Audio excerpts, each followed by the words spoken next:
As a bridge connecting Europe and Asia, Turkey sits in between two worlds. While the Middle East is undergoing a dramatic transition, Europe is as calm as it has ever been.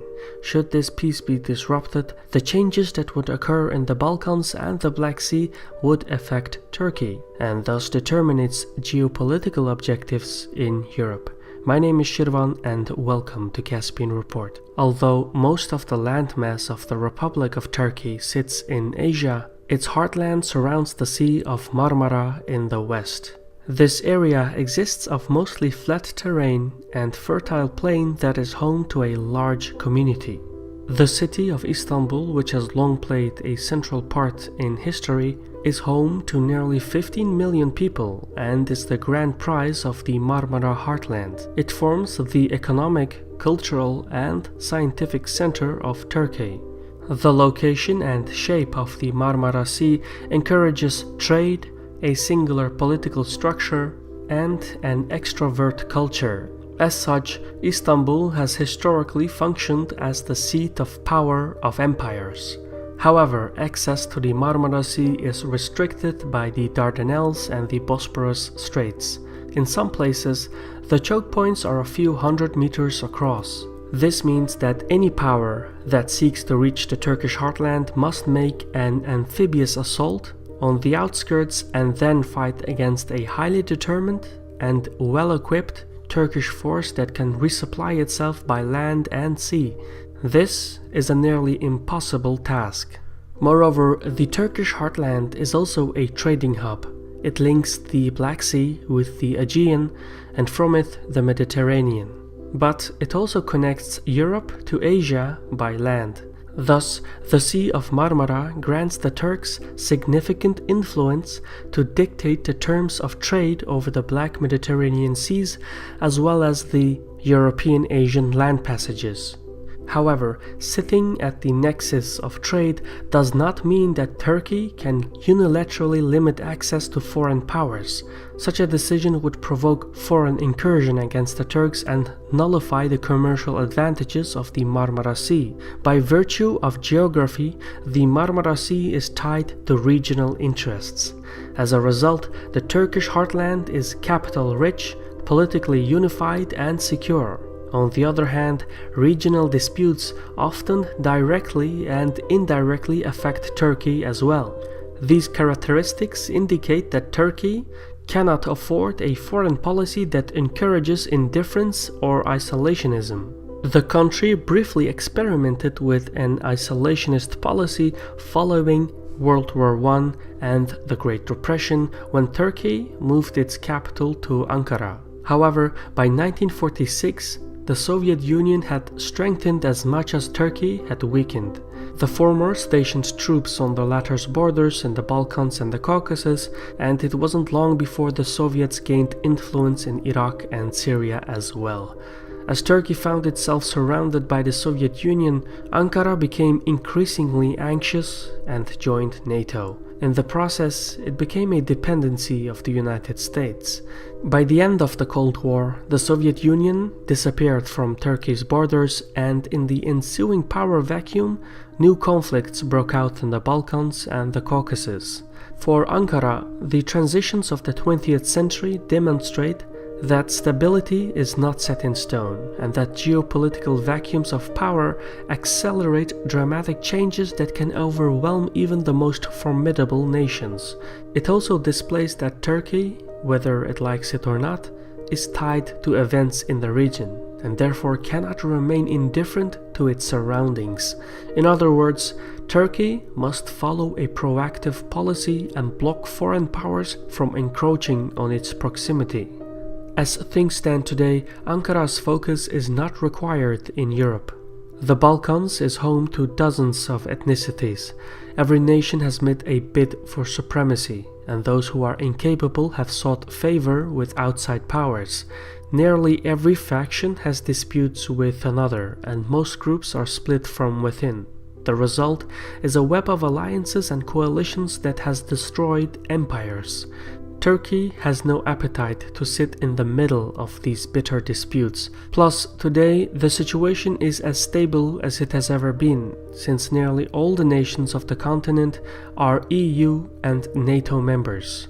These Western institutions have provided the Balkans with stability, which has benefited Turkey. However, should this stalemate cease to exist, regional powers would be free to re-engage with one another. Just as the collapse of the Sykes-Picot Agreement has rendered the borders of Syria and Iraq invalid, so too would the fall of NATO and the EU destabilize the Balkans.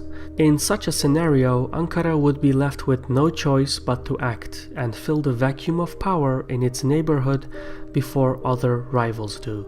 Elsewise, it would risk a repeat of the encroachment it experienced during the Cold War. In this context, the Balkans present Turkey with several contingency objectives. The Balkan Mountains in Bulgaria cross from west to east and join with the Rhodope and Rila Mountains. The steep elevation effectively detaches the southern portion of Bulgaria from the rest of the European continent and merges with the Marmara region. In historic relation, the flat terrain between Turkey and Bulgaria was known as Thrace. Meanwhile, during the Ottoman Empire, southern Bulgaria was designated as Eastern Rumelia, and it happens to host a significant ethnic Turkish population. Should for some reason the EU or NATO fall apart, Turkey would need to rapidly secure its western front and anchor itself against the Balkan Mountains. This could unfold in many ways. For instance, Ankara could either reach an understanding with Sofia by economic or diplomatic means, which would require time and patience, or the Turks could outright seize the Bulgarian capital by mobilizing the military along the Maritsa River to Sofia. Regardless of how the situation unravels, considering the history, geography, and demography, securing southern Bulgaria is a vital geopolitical objective for policymakers in Ankara. What happens next depends on the post-NATO environment.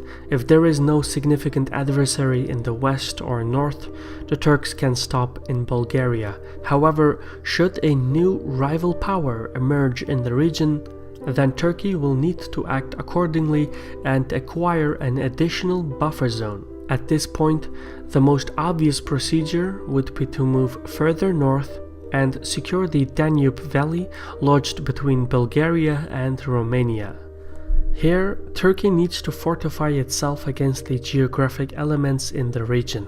2 points are necessary in this framework. In the north, where the Carpathian Mountains meet the Black Sea, the adjacent Danube Delta leaves a minor traversable gap near the city of Galat. This site, known as Bessarabia, allows a small concentrated force to hold off a larger body that seeks to travel south. It marks an indispensable defensive point against a northern power. If Turkey could manage to secure this gap, it would maximize its position against the numerically superior Russian forces. It would also allow Ankara to reap the benefits of the entire watershed trade of the longest navigable river in Europe. This would be a remarkable prize in its own right. Another strategic point is where Serbia, Romania, and Bulgaria meet along the Danube. Here, the Carpathian and Balkan Mountains encroach on the river and form a strategic canyon known as the Iron Gates. Whoever controls this site will restrain the advances of any Western power. In addition, the Turkish Navy could use the Danube River as a supply line to sustain a military presence by the Iron Gates and the gap in Bessarabia. Altogether, this geographic layout is simply in favor of Turkey.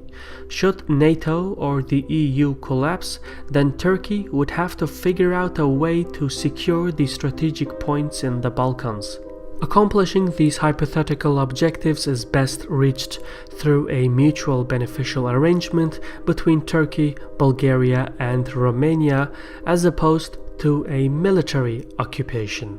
Taken together, the Carpathian Balkan Mountains, Bessarabia, and the Iron Gates, supported by the Danube River, would give Turkey a solid buffer zone against any adversary from the west and north. Historically, the Turks, once they secured Bulgaria and Romania, took a geopolitical gamble and moved into the Pannonian Basin further west. This contested plain was inhabited by many groups that were well capable of defending their interests. To fully occupy the region, the Ottoman Empire had to secure the western gate to the plain, which was held by the city of Vienna. After much struggle, the campaign ended in defeat for the Turks, but over time the locals of the plain also unseated the Austrians. So, to avoid the rhymes of history, the Pannonian Basin is best left as it is. The same principle applies to neighboring Greece. Despite the historic rivalry between Turks and Greeks, the Maritsa River and the Rhodope Mountains form a natural boundary between the two. No one is truly interested in disrupting this stalemate. Now, besides the Balkan area, Ankara also has interests in the Black Sea. While the existence of NATO and the European Union stabilizes Turkey's western front, the security of the northern front depends on Moscow. Should the Russian Federation ever experience another alteration of its borders or implode from within, Turkey would need to react immediately to secure its interests in the Black Sea. Here, Turkey has the finest ice-free deep-water ports. It also has a significant navy that can utilize these advantages. But the single most strategic point of territory that can give the Turks the long-term advantage over the Russians is Crimea. The peninsula splits the northern Black Sea in two pockets and encloses on the drainage of the Don River, which is one of the few navigable waterways in Russia. Crimea is also connected to the Eurasian landmass by a mere 5 to 7 kilometer wide strip of land known as the Isthmus of Perekop. Like in a game of chess, a single fortification can hold off a vast military force. This also means that the logistics of Crimea is dependent on naval supply lines. Whoever controls Crimea will be able to observe, track, harass, and delay the mobility of the Russian forces. It also gives the occupant the power to determine the terms of trade from the Don River to the Black Sea. Essentially, Crimea is the Achilles heel of Russia and the single most strategic point relative to the Russian-Turkish geopolitical status quo. Should Russia's territorial integrity be ever exposed, it would be in Turkey's interests to immediately seize control of Crimea, thereby placing the Russians on the long-term defensive. To accomplish such a tasking mission, Turkey needs to significantly expand and modernize its navy, which is the subsequent objective. However, since Russia, NATO, and the European Union all exist, Turkey's contingency objectives in the Black Sea and the Balkans are all hypothetical. It is in Ankara's interest to maintain the current status quo, but should the situation change regardless, Turkey would need to change along with it. If history demonstrates us anything, it is that no political entity truly lasts forever. As such, Turkey must maintain a proactive policy, and if the need arises, it must secure the Balkan Mountains, Bessarabia, the Iron Gates, as well as the Crimean Peninsula. To realize such hypothetical goals, Turkey will need to further expand and modernize its naval forces. Taken together, these objectives form the geopolitics of Turkey in Europe. But only a small percentage of Turkey's land area is located on the European side. About 97% of the country sits in Anatolia, which comes with a distinctly different geopolitical landscape. This and more we will cover in Turkey's geopolitical interests in Asia. For now, this was a Caspian report by me, Shirvan. Special thanks to our contributors on Patreon who voted for this topic and gave us the means to research and produce it. If you want to help our channel to remain independent and self-sustained, visit patreon.com/Caspian Report and consider joining our crowdfunding network. You can also make one-time anonymous donations by cryptocurrencies. See the screen for our Bitcoin and Ether address. In any case, thank you for watching, take care, and Sarol.